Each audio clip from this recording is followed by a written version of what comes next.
వి gold trusted gold buyers. మీరు తాకట్టు పెట్టిన బంగారాన్ని విడిపించి ఈ రోజు ఉన్న మార్కెట్ ధరకు కొనబడును. హాయ్ హలో నమస్తే, welcome back to our channel. నేను మీ వైషు.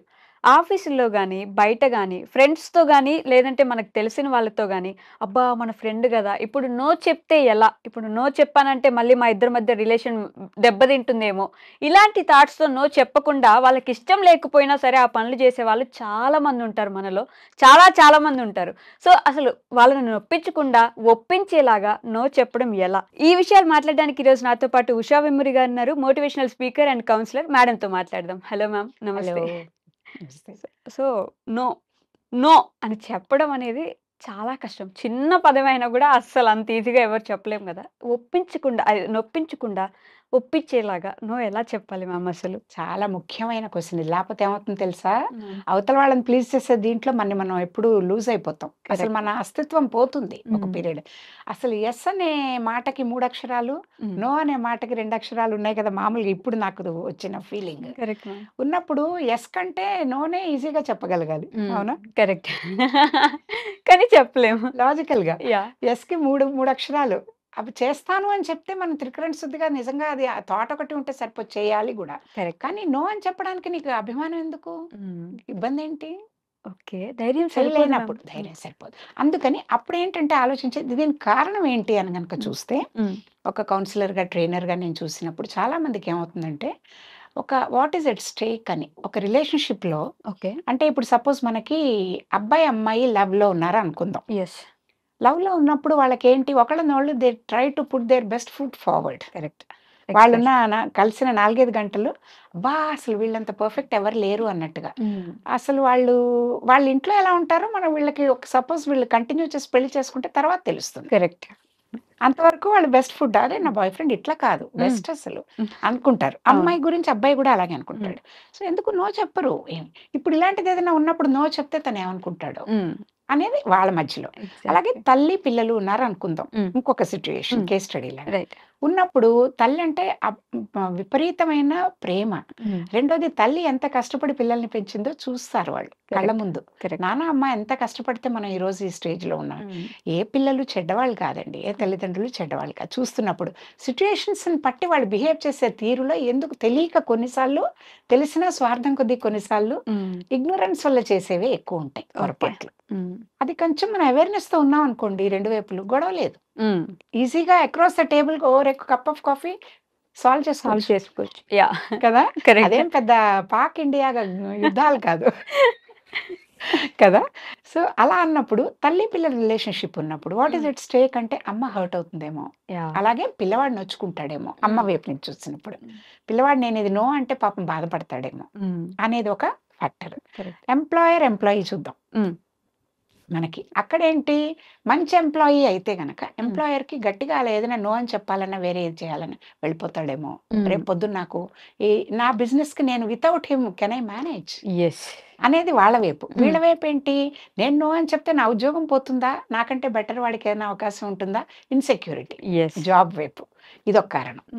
ఇట్లా రకరకాల రిలేషన్షిప్స్ లో వాట్ ఈస్ అట్ స్టేక్ అని చూస్తే గనక, if you feel that whatever your forgoing is more important then what you are getting అనేది, అప్పుడు వాళ్ళు ఇలా బడ్జ్ అవుతారు. అంటే ముందు లోపల ధైర్యం ఉండదు. రైట్. దానికి మేనేజ్మెంట్ లో మనం నేర్చుకునేది ఏంటంటే, ప్రతి వాళ్ళు కూడా తెలుసుకోవాల్సింది ఎఫెక్టివ్ కమ్యూనికేషన్ ఎట్లా చేయాలి.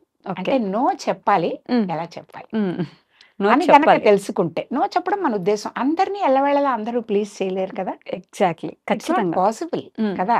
అందుకని కానీ ఇప్పుడు నువ్వు కష్టపడి వాళ్ళని చేయడం కాదు. అందుకని దీంట్లో బిహేవియరల్ ప్యాటర్న్స్ చెప్పుకునేటప్పుడు కూడా ఏం చెప్తారంటే, 4 రకాల బిహేవియర్స్ ఉంటాయి. ప్యాసివ్ బిహేవియర్ అని మీకు గుర్తుండి ఉండొచ్చు. ఒకప్పుడు యాడ్స్ చూపించేటప్పుడు చాలా రోజుల క్రితం పెట్రోల్ బంక్ దగ్గర అందరూ వెహికల్స్ డీజిల్ పోయించుకోవడానికి లైన్గా నుంచుని ఉంటే, ఒక లారీ అతను అందరినీ తనకంటే ముందెళ్ళమని వెయిట్ చేస్తూ ఉంటాడు. రైట్, అవును, గుర్తుందా? గుర్తొచ్చింది. చాలా పవర్ఫుల్ యాడ్ అది అసలు. అంటే అదేం చూపిస్తోంది, it's always others first, me last. దానివల్ల ఏమవుతుంది, you always tend to lose. అంటే నువ్వు పాసివ్ బిహేవియర్ చూపిస్తున్నావు, అదొక రకమైన బిహేవియర్. ఓకే. తర్వాత కొంచెం ఇదైతే ఏంటంటే నార్మల్ బిహేవియర్ మామూలుగా ఇదిగా ఉండేది ఇంకోటి. దానికి opposite passive opposite aggressive. Okay. ప్రతిదానికి ఎందుకు ఇస్తావా లేకపోతే అని ప్రతిదానికి కూడా బెదిరించి ఏంటి ధమ్కీలు ఇచ్చి పనులు చేయించుకోవడం. రైట్. అది అగ్రెసివ్ బిహేవియర్. 4 పీక్తాను నిన్ను, నాకు అయిపోతే 4 కొడతా, ఇట్లా చెప్పడం. ఇంట్లో కూడా సిబ్లింగ్స్ మధ్యలో కూడా చూస్తూ ఉంటాం. కరెక్ట్. ఒక అన్న కానీ ఎవరైనా ఉంటే చెల్లి తనకంటే చిన్నది వీక్గా ఉంది అనుకుంటే మాట వినకపోతే 2 తగిలిస్తాను, ఏంటి మర్యాదగా మాట్లాడు అట్లా అని చెప్పేసి భయపెడతాం. కరెక్ట్. భయపెట్టి కోయర్షన్తో వీటితో పని చేయించుకోవడం అనమాట. అది అగ్రెసివ్ బిహేవియర్. ఓకే. దీనికి అన్నిటికీ కాకుండా విన్ విన్ గా ఉండేది, ఇద్దరు లాభపడేది. ఇప్పుడు మీరు అన్నట్టు how to say no without hurting అంటే అసర్టివ్ బిహేవియర్ అలవాటు చేసుకోవాలి. Assertive behaviour. అసర్టివ్ అంటారు. అంటే ఇప్పుడు నిన్న జరిగిన విషయం, నిన్న రాత్రే మోదీ గారి స్పీచ్ విన్నాను కాబట్టి చెప్తున్నాను. ఓకే. ఎంత చక్కగా మాట్లాడారు ఆయన. ఎక్కడైనా పాకిస్తాన్ ఏమైనా అన్నారా? రైట్. కానీ ఎక్కడైనా ఇండియాలో మన వాళ్ళని తగ్గించారా?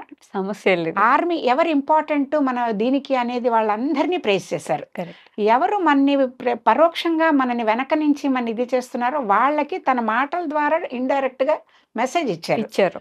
అది అసర్టివ్ బిహేవియర్. అంటే నేను లొంగను, నీ రైట్స్ నువ్వు ప్రొటెక్ట్ చేసుకుంటున్నట్టే నా రైట్స్ నేను ప్రొటెక్ట్ చేసుకుంటా. నీది నీకు ఇంపార్టెంట్ అయినట్టు నా దేశం నా ఇది కూడా నాకు ముఖ్యం. కాబట్టి నేను ఇది స్పష్టంగా చెప్పదలుచుకున్న పీరియడ్ ఇది ఇలాగే ఉంటుంది. రైట్. టెర్రర్ అనే మాట మాట్లాడితే టాక్స్ లేవు, నీళ్లు కావాలి అంటే రక్తం వద్దు. ఓకే. నీకు ఇది ఇస్తే నాకు ఇది ఇవ్వు. విన్ విన్ అంతే. Win win. నువ్వు విన్నావు, నన్ను విన్, నేను నీ జోలికి రాను, నువ్వు నా జోలికి రా. బెటర్. అంతేగాని అది వరకు లాగా మనకి అలవాటైన మంచితనం అంటే పేట్రియట్స్ వేరండి. తర్వాత డిఫెన్స్ పర్సనల్ ఆర్మీ వాళ్ళు వేరు, లీడర్స్ వేరు, రకరకాలు ఉన్నారు. పేట్రియటిజం వేరు. మీరు నెమ్మదిగా ఉండి కొట్టక బాబు జాగ్రత్త బాబు అని చెప్పే రోజులు పోయినాయి. అలా అంటే ఈ చంపండి కొట్టదన్నారు అందుకని కొట్టలేదని వెళ్ళిపోతుంటా. అట్లా కాదు కదా. సో అందుకని లీడర్షిప్ లో మంచి క్వాలిటీ ఏంటంటే ఇలాంటప్పుడు మనం కూడా ఎవరికి వాళ్ళు లీడర్సే. ఓకే. లీడర్ అంటే ఎప్పుడు మోడీ వచ్చి మనకు చేయక్కర్లేదు. కరెక్ట్. మన ఇంట్లో మన లైఫ్ కి మన లీడర్షిప్ అది ఓన్ చేసుకోవాలి.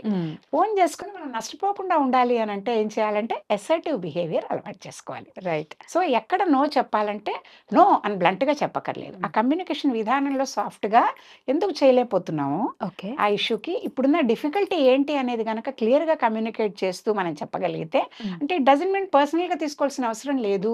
Right. You can win, I can win, this can be put on hold. Okay. Back bench మీద పెట్టుకోవచ్చు, మళ్ళీ చూసుకోవచ్చు. అంతేగాని నువ్వు నన్ను అనుకునేందుకు నేను నిన్ను అనుకునేందుకు వెంటనే జడ్జ్మెంట్స్ చేసేసుకోవడానికి అలా కంక్లూడ్ చేసుకోవద్దు అని చెప్పే విధంగా కమ్యూనికేట్ చేస్తే ఎన్ని ఇష్యూస్లో ఇష్యూ బేస్డ్గా డిఫరెన్సెస్ ఉన్నా రిలేషన్షిప్స్లో ఎటువంటి డిఫరెన్సెస్ రావు. రైట్. అది నా ఎక్స్పీరియన్స్ ఇన్నాళ్ళ దీంట్లో. ఓకే. అంటే అసర్టివ్ గా ఉండాలి. అసర్టివ్ గా నీదేమీ నువ్వు నష్టపోవద్దు, అవతల వాళ్ళది నష్టపోగొట్టద్దు. ఎక్కడ ఏ లైన్ దగ్గర ఆపితే లక్ష్మణ్ రేఖ నీకు వాళ్ళకి కూడా ఉపయోగంగా ఉంటుంది. Okay. Okay ma'am, thank you so much.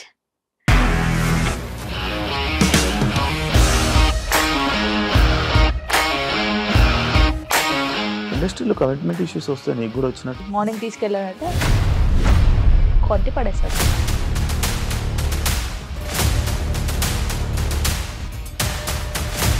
ఒక్కళ్ళు కూడా చూడలేదు ఈ సినిమా అని చెప్పడానికి కూడా చాలా ధైర్యం కావాలి. అది నిజం కదా, దాంట్లో ధైర్యం ఏంటి? ఇది నెక్స్ట్ డే ప్లేట్ మార్చేస్తే తప్పు కదా. As of now we are comfortable this అని నేను అనుకుంటున్నాను. రష్మిక గారిది మీది ఒకే ఊరు అంట కదా. నీకు కోపం వచ్చిందంటే బాగా తిట్టేత్తరా?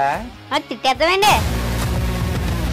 నిజంగా గేమ్ ని ఎలా చేంజ్ చేయగలిగారు? ఏపీఎస్ఎఫ్సి వాళ్ళకి 6 నెలల్లో నేను 6 లక్షలు కట్టా. బిజినెస్ చేయాలనుకుంటే it is as difficult as riding a tiger.